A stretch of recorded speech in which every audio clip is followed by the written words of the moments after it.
I still think that customer intimacy is the model that will continue. Maybe the way we will deliver this customer intimacy model is going to change, right? And there I see infusion of technology to bring in, make up for the relationship building or the customer visits, as you mentioned, right? We are in very early days. I would say we're taking baby steps, but that's the direction that I foresee. For example, in many parts of the world, in the steel mills in Europe or the US, they're using HoloLens and Google Lens.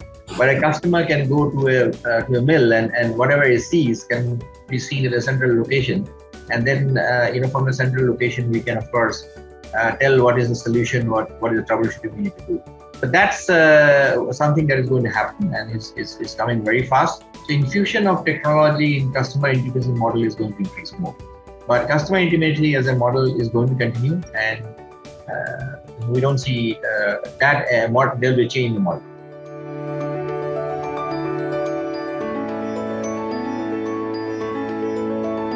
If I may, I would like to give you a perspective from companies like us who are selling in the top quadrant, the high value, high performance products. I think there's a lot to do with the training that goes with the sales team, because your contact mechanism or the contact mode, you just now talked about HoloLens and many other things. It's a dynamic change. It's a big change. So the sales team must be equipped to exploit the new mode and yet sell value. Now, in our experience, we see some of the sales guys who are in a hurry to close a deal, and those are the ones who may succeed but often have a difficulty. But a good trained salesman can identify the different roles of people in the organization. One is the door opener, who is the easiest guy to get. Maybe the purchase guy, who welcomes you, and then, as you said, Tridib squeezes you for prices. But then the real guy is the one who is suffering the problem. And if you can understand, if you can get your sales team well trained to ask him the right questions, to understand what is his problem, and then you can convert him to a trusted advisor, and then really you're able to move from a supplier to a partner. And the third is the decision maker. Now, very often we see guys going to a wrong guy thinking he's a decision maker and talking about prices. Whereas the most affected guy, if he sees a solution in you, he will lead you to the decision maker, and that makes your job a lot easier. So in the modern times, this is what my experience is. The contact patterns have changed. The time availability is lesser. But if you can train your sales team to get in the right contact mode, there's no substitute to the right contact.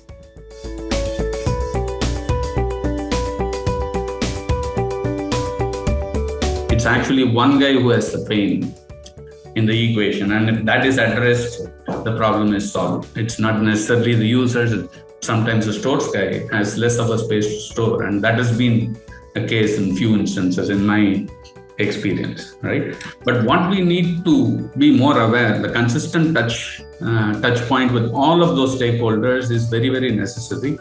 And that's when you understand the changing perception of value in the buyer, because the context is changing, the circumstances of the specific company or the industry is changing.